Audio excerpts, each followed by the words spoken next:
We are continuing our conversation about the book of Esther tonight.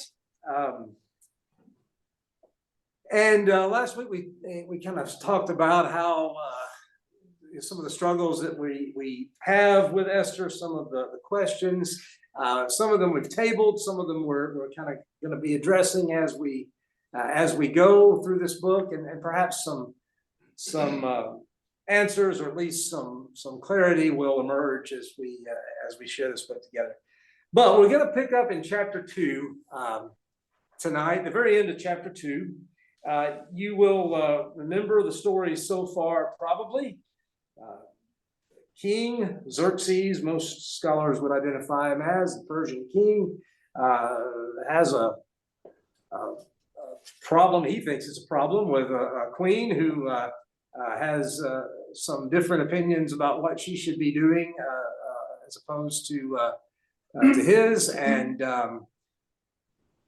as offended leaders, offended royalty often does, he takes advantage of his power to just kind of push her aside, and goes looking for a new queen, and finds in his long and awful search among the young women of the kingdom of Persia, finds the Jew Esther, whose family has previously been taken into exile. She is the cousin of Mordecai, but has been basically adopted as his ward, and she wins this terrible competition, and the dubious prize is she gets to be Queen of Persia, and then that's kind of where things are left. She's queen. Mordecai is interested in her well-being, and what piece of advice has Mordecai given so far to Esther? Not to reveal the secrets. Don't tell anybody that you're a Jew. Don't tell anybody who you are, and keep that part of yourself secret. And so that's what she does, and then there's this little aside beginning in verse 21, chapter 2. During the time that Mordecai was sitting at the king's gate, and probably during the time of the competition when he's trying to find out how Esther's doing, there's also some thought that at this point perhaps Mordecai had a role of some sort in the kingdom, administration of some sort. In any case, he's sitting at the king's gate, at sort of the entrance to the palace, the approach to the palace, and here's two of the king's officers, Bigthana and Teresh, who guarded the doorway. They became angry, and they conspired to assassinate King Xerxes. But Mordecai found out about the plot and told Queen Esther, who in turn reported it to the king, giving credit to Mordecai. And when the report was investigated and found to be true, the two officials were impaled on poles. It depends on your reading. Some will say hung on the gallows. Hanging as a punishment was not really known in the ancient Near East. Impaling certainly was, and so probably it's has to do with they're impaled so everybody can see them, whether they were dead when they were put up there already or not. It's a powerful statement, much like crucifixion in Jesus's day. Powerful statement of, this is what happens when you cross the king, and would hopefully be a discouraging sign to other would-be assassins.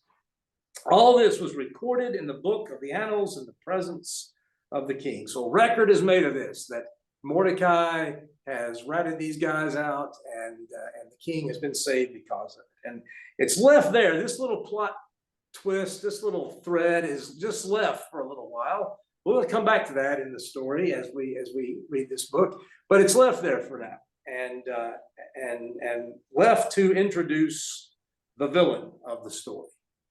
And that's when we get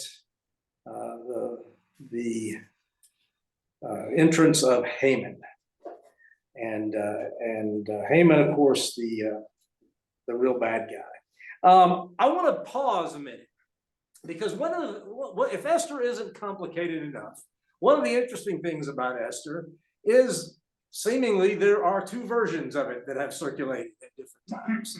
There's a Hebrew version and there's a Greek version.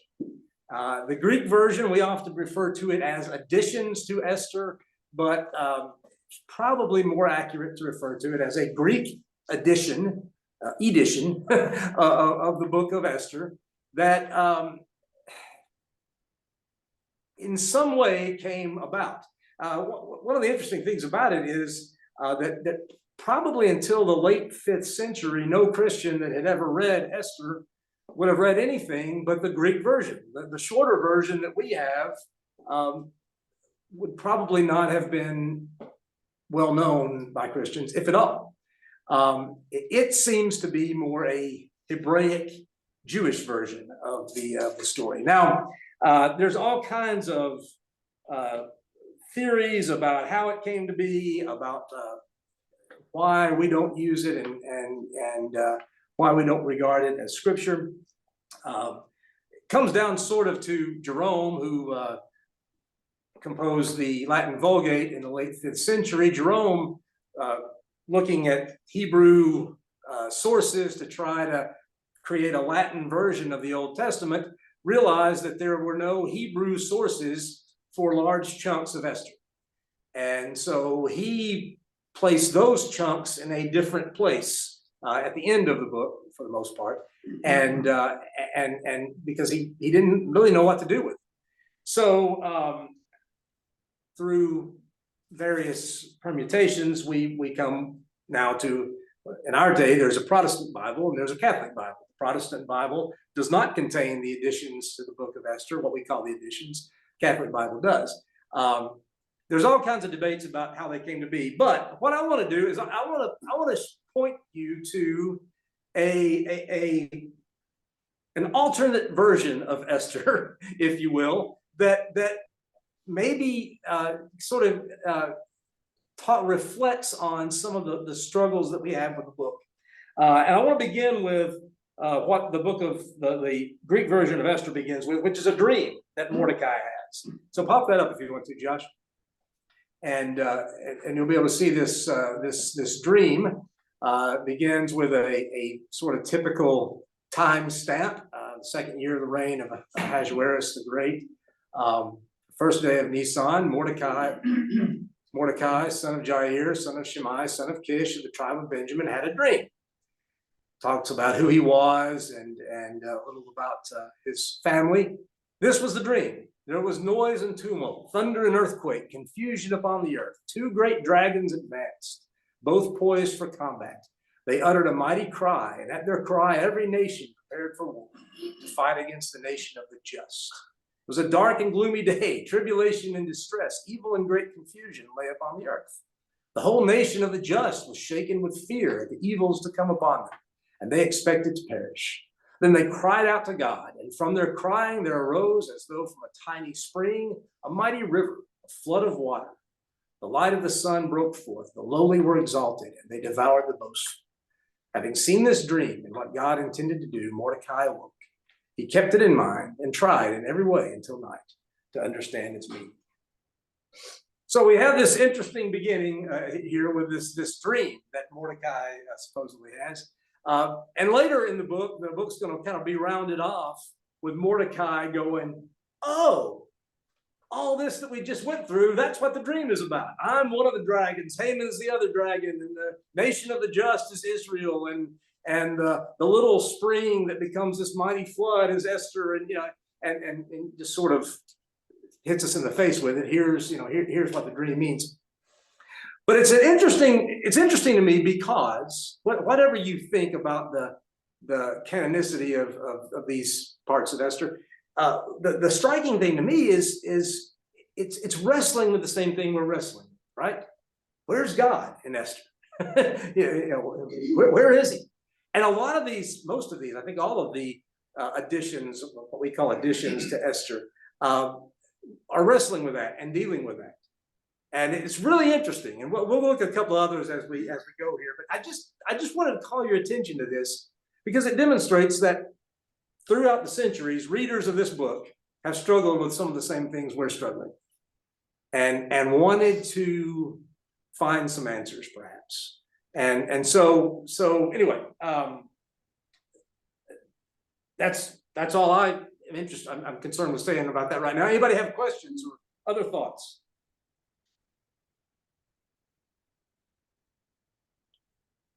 Okay, so Mordecai then is introduced has been introduced in a way that makes us think of who. Look back in chapter 2. Who are we reminded of as we hear Mordecai being introduced? He's a Benjamite. He's the son of Kish, or son of I don't know. He's got ancestors named Kish and Shimei. Who is he reminding us of? We talked about it a little bit last week. Saul, King Saul from the Old Testament. King Saul had similar ancestors, and he was a Benjamite. And so, as we see Haman introduced in chapter 3, we have these words. After these events, King Xerxes honored Haman, son of Hammedatha, the Agagite, elevating him and giving him a seat of honor higher than that of all the other nobles. Now, what in the world is an Agagite? Something that should never have existed. Something that should never have existed. Why should it never have existed? Agag was the lone survivor of the Amalekites that Saul spared when he was supposed to kill them. Agag was a king of the Amalekites, and Saul was told to wipe out the Amalekites. Now, why in the world? What did the poor Amalekites do that Saul was supposed to wipe them out? Josh, you can pop up Deuteronomy there. Too idolatrous. Well, they interfered with the Israelites when they were moving toward the promised land. So we have in the book of Deuteronomy, chapter 25, these words. Remember what the Amalekites did to you along the way when you came out of Egypt. When you were weary and worn out, they met you on your journey and attacked all who were lagging behind. They had no fear of God. When the Lord your God gives you rest from all the enemies around you in the land he's giving you to possess as an inheritance, you shall blot out the name of Amalek from under heaven. Do not exist. No, do not forget. Sorry. And then Saul, many years later, runs into Amalekites who still exist. And there's a king named Agag. And it is this king, and Saul does not obey the command of God to wipe out the Amalekites. I don't know how you feel about wiping out Amalekites. How does that? How do you feel about that? Well, they tried to wipe out the Israelites. Barbaric. They tried to wipe out the Israelites. They did. Sounds kind of barbaric, Dan says. I've always felt that this would have been something in Joshua, or maybe those books. That book has always bothered me. Also, Judges, where again they're supposed to wipe out everybody. Yeah, women, children. I think there was one city where they even were supposed to kill all the animals. well, they weren't supposed to let the Amalekite livestock live. Saul wasn't, and Right. the So people sort of kept some of it as plunder. it bothers me, but I God had a specific reason for it, so that their sin or lack of respect for God would not pollute the Israelites. Yeah, I mean, It shows you what would happen if we all got what we deserve. okay. And it makes you think of the verse where God says, I will have mercy on whom I will have mercy. It doesn't really matter if we like it or not. It's his prerogative to show mercy or to not show mercy. It's chilling when he does it. Yeah, I mean, you're correct. It doesn't matter whether I like it or not, but I don't. I mean, it's hard for me. It's a hard thing for me to read passages like that in the Old Testament and just sort of take that as, I think sometimes we let these things sort of wash over us without thinking much about it. You just read in the Old Testament, you're supposed to wipe out the Amalekites, and I don't know any Amalekites personally, so what do I care, right? It's a Bible story, and sometimes I think we we maybe let it wash over us a little too much without taking into account the real, the punch of this and the implications of God ordaining the destruction of these people. It's true, they have no fear of God, and maybe God is perhaps using Israel to judge them the way he would later use the Babylonians to judge Israel. And God will do what God will do, and as human beings, we recognize that. That's part of what it is to believe in God, right? That we believe he's above us and beyond us. But I still struggle with things like that. And I'm reminded that much more often Israel seems to be encouraged to be a light to the nations, to change the world not by wiping out people, but by making God known. And certainly as Christians, that's our point of view, right? We're not told to wipe out anyone. We're told well, pop up those other two verses I have there, Josh, Galatians and Ephesians.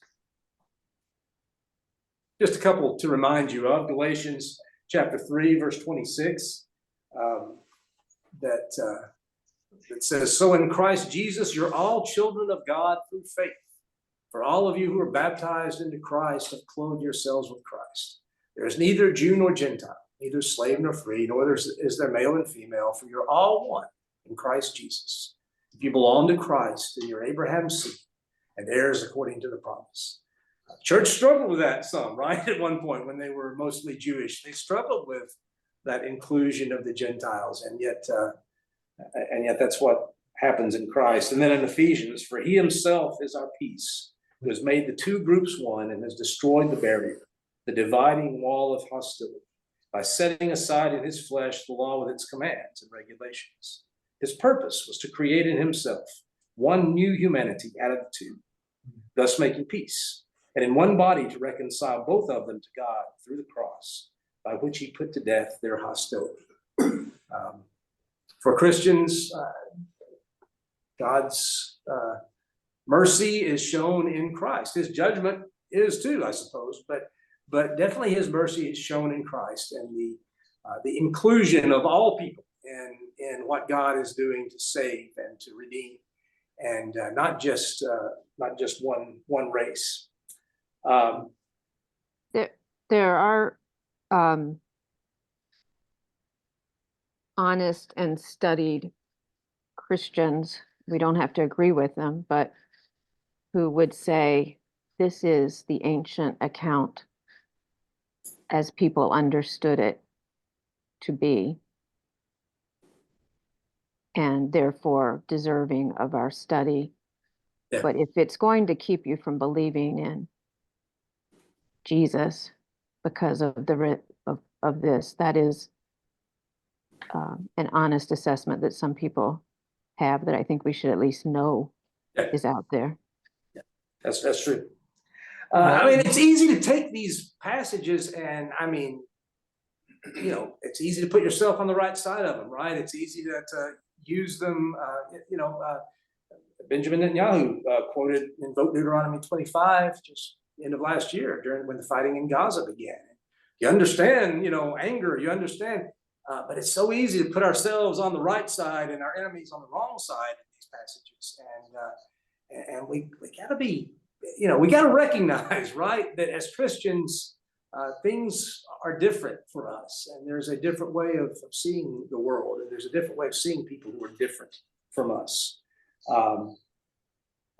This is one of those places where I struggle with reading what's in the Bible, and I struggle with reconciling that with Jesus, with the gospel, with the call to love our enemies and turn the other cheek, and things like that. I admit that freely, and I know there's responses and there's answers, and I don't have a crisis of faith over it. Some people do, but it's not an easy, not an easy thing to reconcile sometimes. But that's a little bit of a sidebar from Esther, because of the introduction of Haman as an Agagite. one of the things you wonder about is this the source of some of the conflict between Haman and Mordecai? Let's read a little bit more. All the royal officials at the king's gate knelt down and paid honor to Haman, for the king had commanded this concerning him. But Mordecai would not kneel down or pay him honor. Now, if you're reading the Greek version of Esther, Mordecai explains in a prayer why he didn't do that. He didn't want to exalt people over God. Maybe. But I mean, there are other instances of Jewish people bowing down, right, to kings, to those who are in authority. So you know, you wonder, and the way it's presented, you wonder if what's behind it is some of this racial enmity between an Agagite and a Jew. The royal officials at the king's gate asked Mordecai, "Why do you disobey the king's command?" Day after day, they spoke to him, but he refused to comply. Therefore, they told Haman about it to see whether Mordecai's behavior would be tolerated, for he had told them he was a Jew. When Haman saw that Mordecai would not kneel down or pay him honor, he was enraged. Yet having learned who Mordecai's people were, he scorned the idea of killing only Mordecai. Instead, Haman looked for a way to destroy all Mordecai's people, the Jews, throughout the whole kingdom of Xerxes. Again, you wonder, you're left with the possibility, right, that the central conflict in this story comes about because of this racism, this hatred, this despising of these characters, the despising by these characters of one another.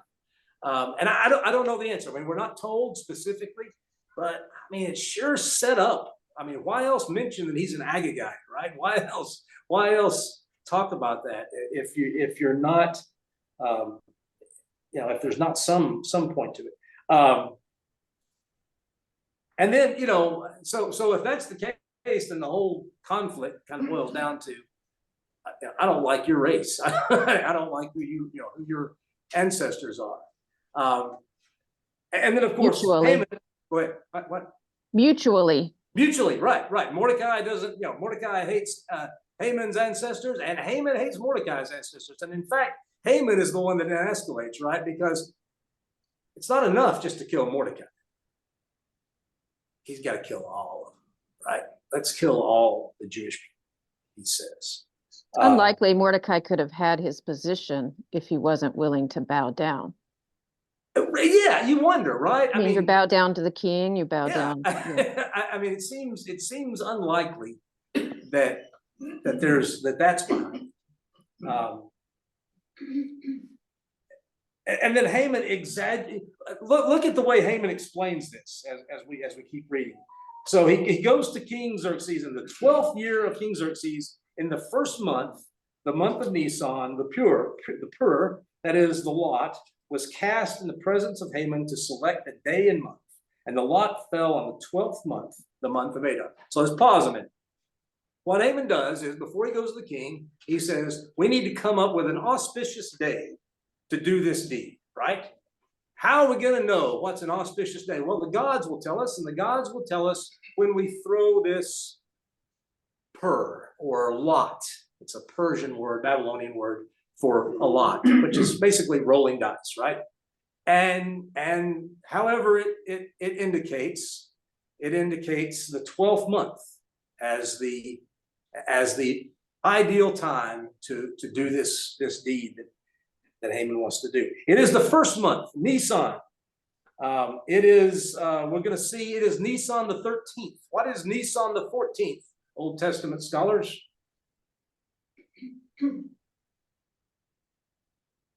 Passover.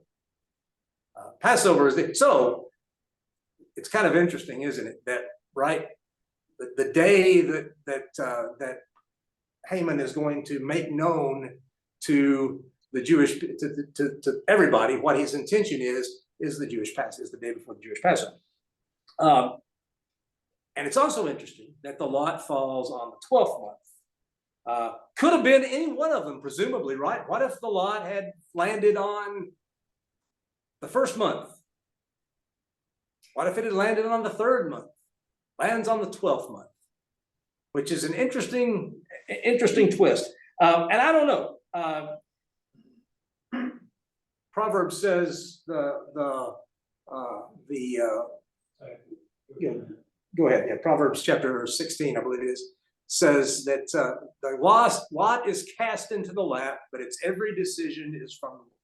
Is this one of those places in Esther where you go, huh? Is that God hanging out backstage? I don't know the answer. Again, it's not said. It's never said in Esther what God is doing. But is this one of those places where you kind of go, wow, is God backstage, directing some of the action? That probably raises as many questions as it answers, right? That doesn't make things real easy. And I don't know the answer to that. I don't think anybody does. But it's interesting that that's what happens. I'm not sure that, well, in Persia, there's evidence that it was like the lot was like dice, but elsewhere in the Old Testament, I'm not clear. I just want to make a footnote. Yeah, sometimes it seems to be sticks. There's various ways to do it, and they found various forms. Some cultures use knuckle bones of animals or people as the markers, and it's not exactly dice like ours, but it's some way in which they would cast these things, and they could read them and know, they thought, what the gods had chosen.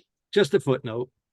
And Proverbs, it's interesting to me that Proverbs says that, the lot is cast in the lap, but it's and I think what it's saying is not, every time you flip a coin, God's making it heads or tails. I think what he's saying is, sometimes God is there even when we don't expect him, and even when we're not sure, and even when we think it's chance and it's random and it's fortune.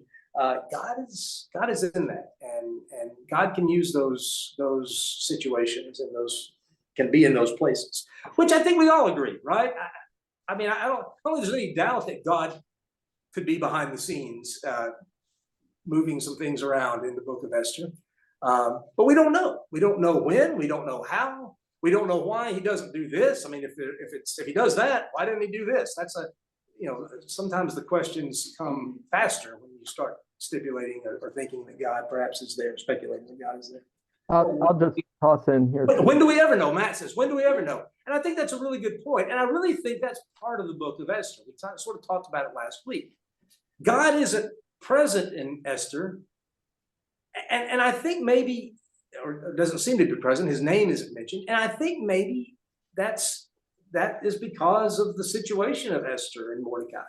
They're in this foreign place. They're in this foreign culture where it's a liability to be a Jew, right? So much so that Esther has to keep it to herself. They wouldn't have heard the name of God spoken much in their day, and you even get the impression maybe that Mordecai and Esther are pretty secular Jews in a lot of ways. They don't seem to demonstrate this outspoken trust in God. Maybe it's just compared to the other people we see in the Bible. That was my next statement. Yeah, like today compared to Daniel, or some of those. Right, you're right. They would assume that God was always there, and I think we should assume the same thing based on what he's revealed of himself.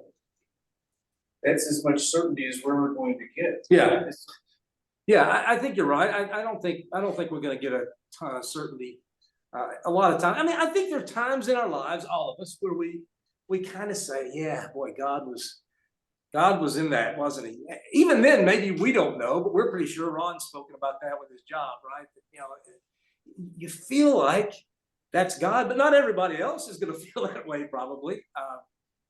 And you couldn't necessarily prove it in a court of law if you had to. But and we talked about this before. Saying God is there doesn't mean we're saying God is endorsing everything that happens. Right, or pulling every string, or examples in Scripture where God is there even in situations that he definitely didn't want. Right. God sends the fish to swallow Jonah when Jonah wasn't supposed to be there at all. Right. Right. Plan has gone completely haywire from what God asked for. So this is probably one of those times. I mean, the entire situation is haywire from Yeah. what God would have wanted. Yeah, good point. You're right. So let's keep reading here. Haman goes to Xerxes and listen to his language. There is a certain people dispersed among the peoples in all the provinces of your kingdom who keep themselves separate. Their customs are different from those of all other people, and they do not obey the king's laws. It is not in the king's best interest to tolerate them. If it pleases the king, let a decree be issued to destroy them, and I'll give 10,000 talents of silver to the king's administrators for the royal treasure. One of the places that the Greek edition of Esther expands is the decree that the king sends is reproduced in the text, and it's really interesting. The language that's used is the language that has been used through the centuries of anti-Semitism and hatred of Jewish people. They commit crimes. There are all these terrible accusations that have no standing, that they're not any more likely to commit crimes than anybody else. And but here you have this escalating, which is what racism does, right? It's what hatred of somebody else does. You make that person the other, right? They're the cause of all the trouble. They're the reason that we're in this mess, and we got to crack down on that. The funny part of this, in a sense, is the bribe at the end. If those arguments were really persuasive, you wouldn't need the bribe. 10,000 talents of silver. That says something about Haman's wealth.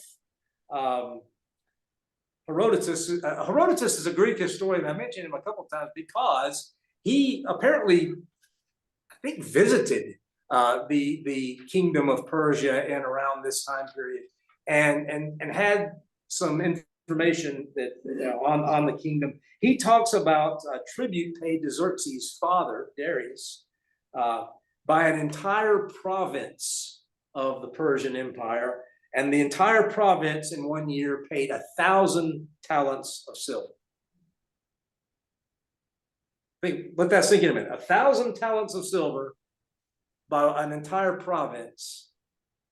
Haman gives the king 10,000 talents. I mean, it's a huge amount of money. It's like 300 tons of silver. This massive amount of wealth. Herodotus also talks about a Lydian named Pythias, who was the second wealthiest man in the world after Xerxes, and who offered the king over 16,000 talents of silver to fund the war effort against Greece. You wonder how Haman got his hands on this much money. If he's an official, you wonder if he isn't diverting some money from one bucket to another, which is certainly possible.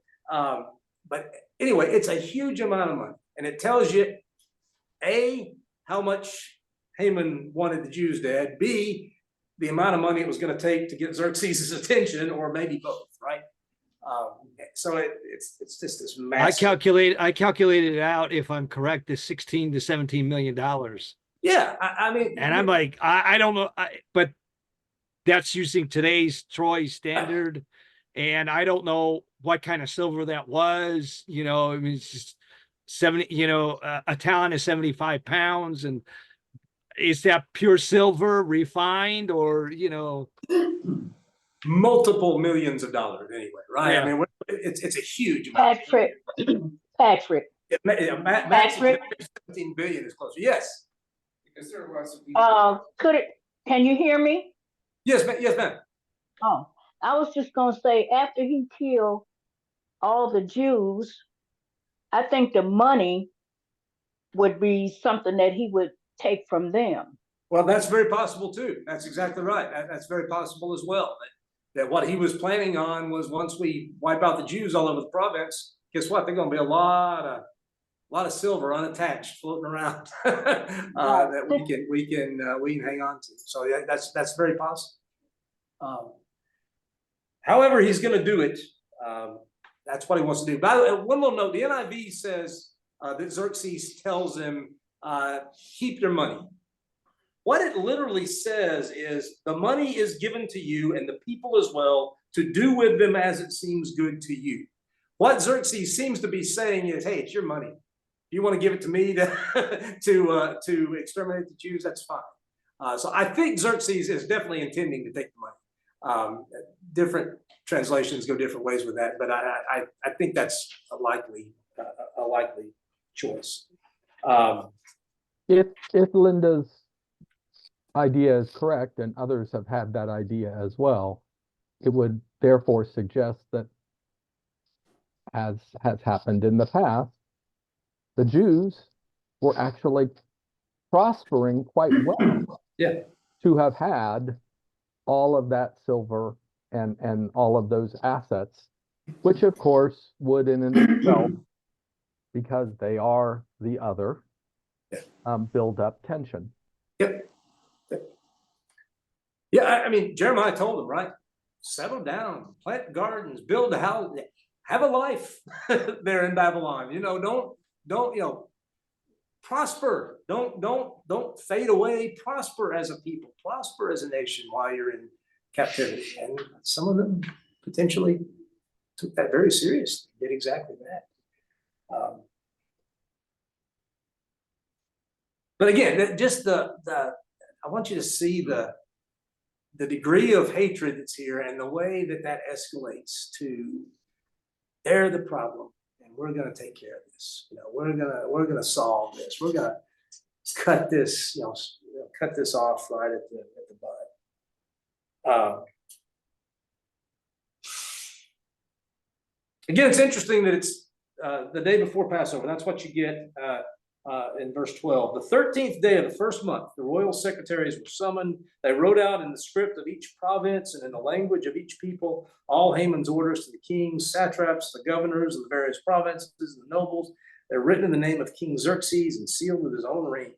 There's a cylinder seal from, I'm not sure it's Xerxes, but it's one of the Persian kings at the, what used to be called the Oriental Institute, and now I've forgotten what the new name is, down at the University of Chicago. It's a great museum, by the way. Fantastic museum of ancient Near Eastern artifacts, and got a lot of stuff from the Persian era. And I believe there's a cylinder, maybe Xerxes cylinder seal. Dispatches were sent by couriers to all the king's provinces with the order to destroy, kill, and annihilate all the Jews, young and old, women and children, on a single day, the 13th day of the 12th month, the month of Adar, and to plunder their goods. A copy of the text of the edict was to be issued as law in every province and made known to the people of every nationality, so they would be ready for that day. Couriers went out, spurred on by the king's command, and the edict was issued in the citadel of Susa. The king and Haman sat down to drink, but the city of Susa was bewildered. To say the least, right? Again, we're reading through this, though, let's keep in mind this is being written to a Jewish audience.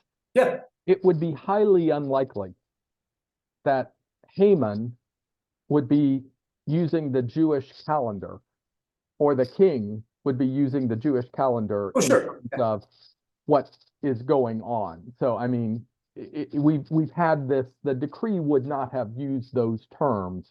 We're having some interpretation through the eyes of the narrator, who's giving it in terms that would make sense to his audience.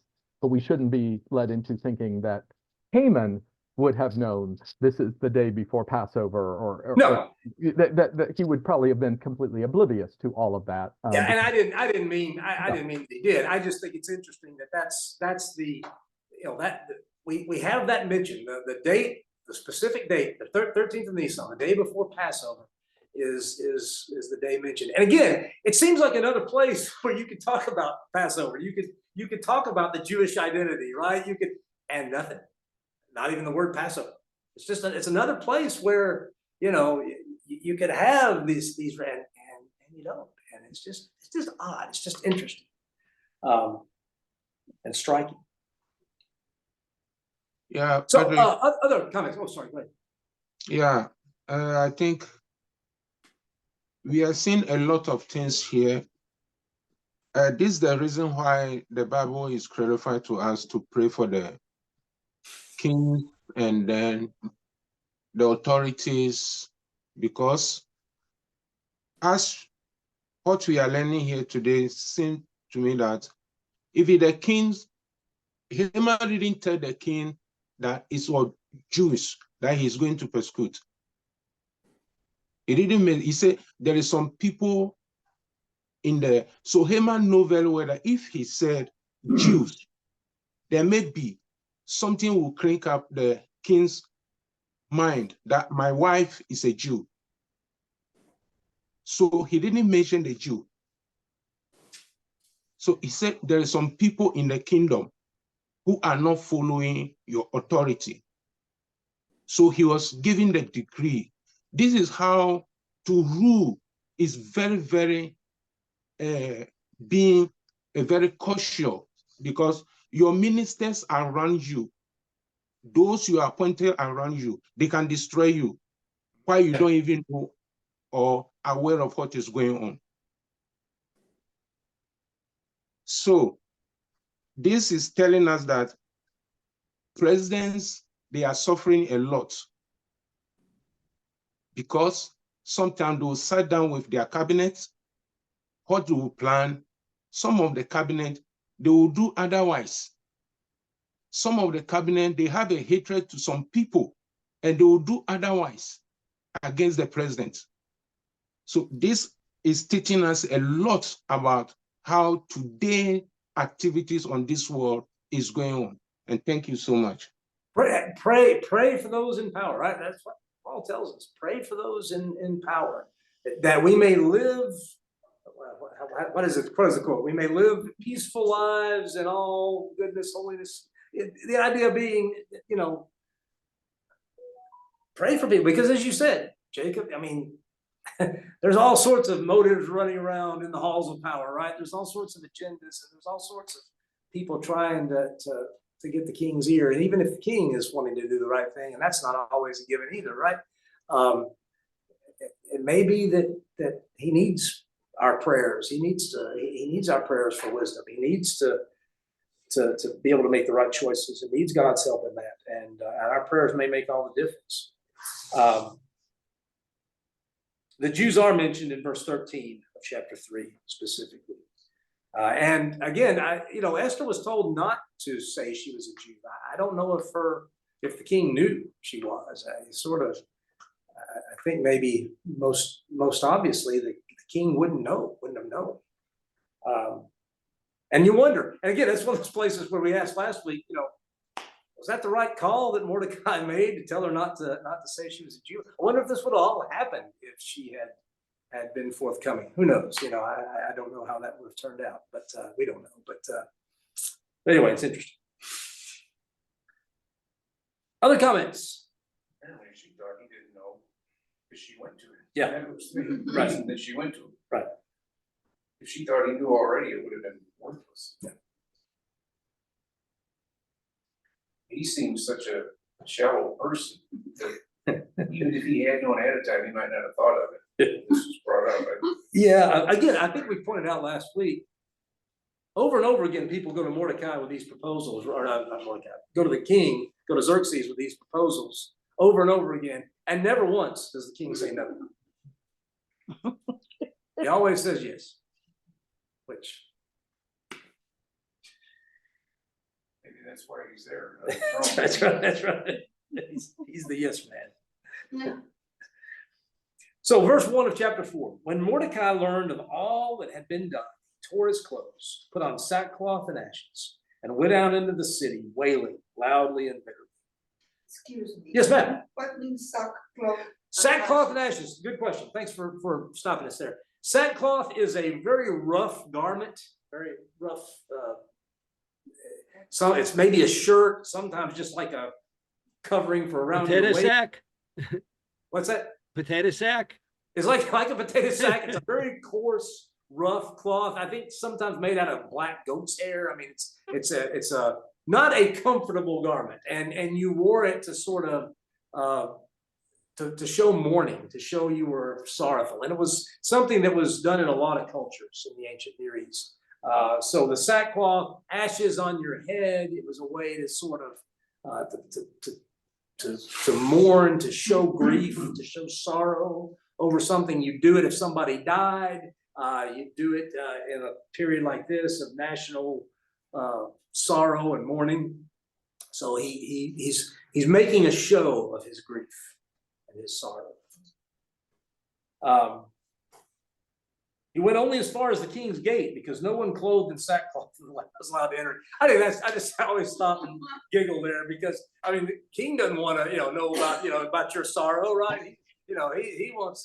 He's living a charmed life. He doesn't need to know that you're having a rough time, and so you got to stay out of the king's gate. I think it was Herodotus again who talks about the king's gate as a place you could go if you were a victim of injustice. You go to the king's gate and you cry out.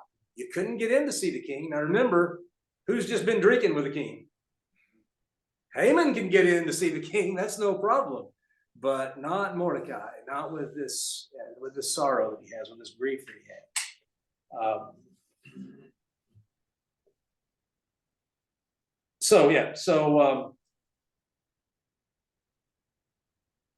Verse 4 then, when Esther's eunuchs and female attendants came and told her about Mordecai, she was in great distress. She sent clothes for him to put on instead of his sackcloth, but he would not accept them. So she wanted him to say, all right, come on, enough's enough, quit making such a fuss, right? And he refuses.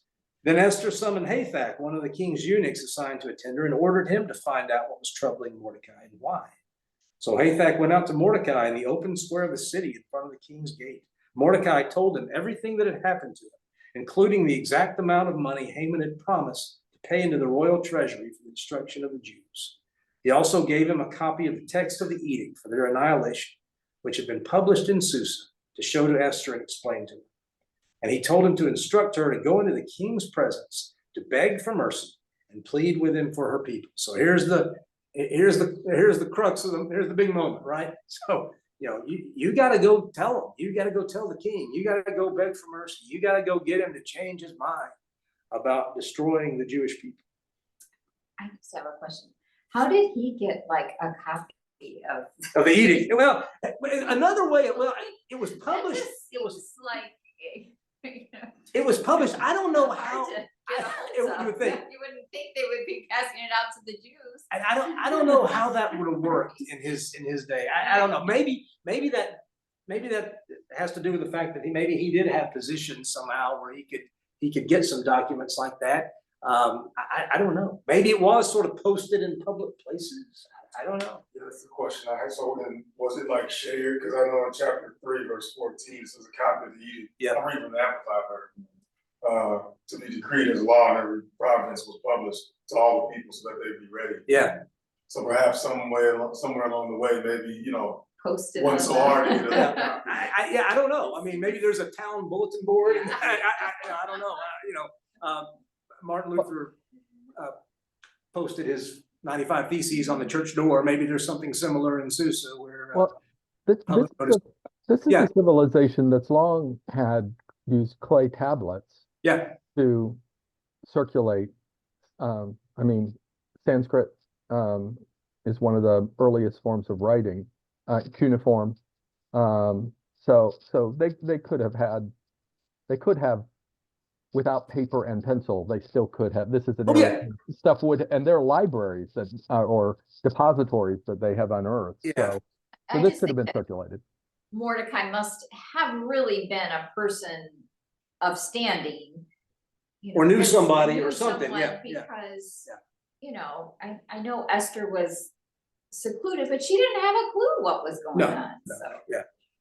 So I don't know the answer other than somehow you're right, but somehow. And she said, "Go." She told the eunuch, "Go find out what's wrong with it." The eunuch probably didn't know. I'm like, it's just.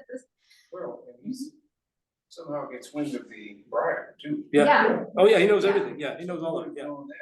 Yeah. We sort of assume the way that it's written that Haman and the king were alone. Maybe they weren't, and this leaked out. Yeah. Or maybe Haman told him. Yeah. Haman would be the type of person that would go to Mordecai. Throw it in his face. Maybe even gave him his own personal copy of the edict. Here you go, Mordecai. A little reading material for you. Enjoy that. That's certainly possible. He's that that bad a guy. We're doing a Family Feud game at Connection Point next week, and one of the questions is most annoying people in the Bible, and Haman came up as an answer. So because he is annoying, to say the least. So Hathach went back and reported to Esther what Mordecai said. Then she instructed him to say to Mordecai, all the king's officials and the people of the royal provinces know that for any man or woman who approaches the king in the inner court without being summoned, the king has but one law, that they be put to death unless the king extends the gold scepter to them and spares their lives. But 30 days have passed since I was called to go to the king. When Esther's words were reported to Mordecai, he sent back this answer. Do not think that because you're in the king's house, you alone of all the Jews will escape. For if you remain silent at this time, relief and deliverance for the Jews will arise from another place, but you and your father's family will perish. And who knows but that you have come to your royal position for such a time as this. Maybe the most famous couple of verses in the book, right there. Then Esther sent this reply to Mordecai. Go, gather together all the Jews who are in Susa and fast for me. Do not eat or drink for 3 days, night or day. I and my attendants will fast as you do. When this is done, I'll go to the king, even though it's against the law. And if I perish, I perish. So Mordecai went away and carried out all of Esther's instructions. It's interesting that fasting is mentioned and not prayer, but Esther does seem to think that this fasting might make a difference, right? which makes you wonder if what's being talked about here is this fasting before God that people would do. Esther seems to think this is going to matter, perhaps. I don't think anyone thinks that they weren't talking to God when they're fasting here. The curious thing is that the author does not mention that. No, which again, the Greek version is happy to fill in the blanks that we have at this point. But you know, prayer of Mordecai and a prayer of Esther. in fairness, though, as far as Esther, or not in fairness, what Mordecai basically does is say, you're going to die either way. Yeah. I mean, if you go in and he doesn't extend the scepter, well, then you're going to die. But if you don't go in, you're going to die anyway. So, I mean, he basically, I think she is very courageous to do this, to anticipate it and the like. But on the other hand, she's sort of been given a catch-22 kind of situation where. Although, if somebody tells me you can die today, I know you can die in 12 months. I know, but it has been. I'm picking 12 months. it has been painted in stark terms that makes. I mean, Mordecai is doing that to her, by the way. Yeah. I mean, he's putting her in the box here. Yeah. She might. And again, if we're right that it's because of the racism, and Mordecai's created the whole situation in a lot of ways, if we're right in seeing it that way. Yeah, I don't really buy Mordecai's logic here, to be honest. I don't get it. Why couldn't she get away with it? We don't know that. He's the one that told her not to tell anyone she's Jewish, so she might get away with it, and she might be the way the Jewish people are saved. There might be another pattern from the one Mordecai is so certain about. And then Mordecai says, if you keep quiet, then there's another way that the Jews are going to be saved. Well, then what's all the fuss? I mean, I do understand what the fuss is, and I do know that saving the Jews can be still at great suffering. So I don't really mean what's all the fuss, but he's adjusting his logic to persuade her to do something at great peril to herself. And I don't think it may be clear to him, but the logic doesn't make sense to me, to be honest. Yeah, I think so. I think the whole point of it is to rhetorically say, look, you're the one in the position right now where you can make a difference. And who knows what happens next? There's actually some people who think that what he says is not,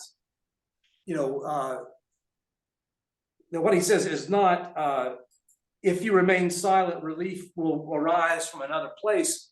The way it's worded in Hebrew, there's a chance what he says is there's no relief coming. You know, it's a rhetorical question that expects a no answer. Will relief come from another place other than from your activity today? No, is one way to read that. Now, most English translations, I think all of them that I know of, go the other way and translate it this way. But it's possible that that's what he says. But I think the idea is, look, you're in a position right now to make a difference. You're in a position right now to stand up and do something. And maybe that's why you're here. And it's interesting, isn't it? I mean, there's no. You can drop you can put the prayer back away, Josh. We'll look at that next week. There's no, you know, he's not saying, hey, you know, God's gonna use you to save us. He says, who knows what could happen if you take this chance, and you're the one who's going to do it. If anybody's can, it's you. And so I think that's the idea. And I don't know that we have to share in the logic exactly to sort of see the point that he's making of, you know, you're the one who can do something right now, this minute.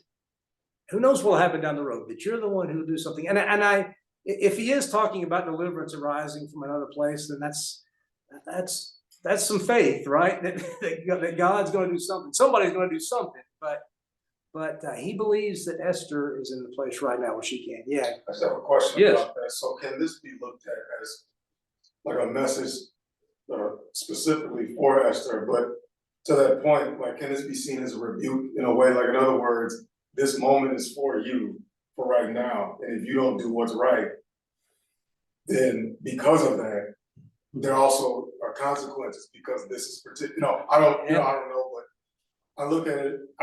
So when I read this, I see what the young lady said, but I kind of look at it like that, like in other words, how the Lord tells us if we forgive or don't gloat, over your enemies. Yeah. If you do, you know, perhaps the Lord will turn. Yeah. You know what I mean? Yeah. Yeah. Patrick. So yes. I was just wanted to say that by Esther calling everybody to fast and pray, they're being united all together. Yeah. The same as we do when we pray, the church, you know, pray for those that are sick, ailing, or whatever it might be. And have faith and trust that God will answer our prayer. Yeah. Yeah, one of the things you see in Esther, right, in this time of great danger for the whole Jewish community, there's also this drawing together, this coming together, and you see it in a couple of different places. You see this coming together to change things and to make a difference, and so yeah, he puts it on Esther. This is your time, right? This is your moment. And you know, maybe you'll die, but maybe you're also right here because this is where you need to be, and you're the one that can help us. There can't be many other candidates. Yeah. If they think that there are that many people in the towns and villages against the Jews that will carry this edict out, and there are many that will stand up for them. Yeah. And very few of those that would have access to the king to do it. Yep. You know, like you might ask, why does Mordecai do it? Well, he would probably say at this point, I saved the king's life and he didn't even care. So That's right. Yeah, Mordecai's been there and hasn't had the opportunity. I mean, is it fair? No, it's not fair. It's tough on Esther, and I think she shows a great deal of courage to say, finally, if I perish, because again, Esther is not portrayed as some superhero in this story, right? Esther's just this girl caught up in circumstances. And you know, now here she is, she's just a regular person caught up in these circumstances, and now suddenly it's all on her shoulders, and that's rough. And she comes through in an interesting way that we will look at next. How does Esther do it? How does she come through for her people? We'll talk about that next week. We'll also look at Mordecai's and Esther's prayers from the Greek version of Esther, because they're interesting and really, really fascinating. So, all right, thanks for your thoughts, all your comments, really appreciate it. Always enjoy seeing everyone, hearing your voices, and seeing how you read these texts. So thank you for being here with us. Have a good week. You too. Good night. You too. Good night, everybody. Good night, everybody.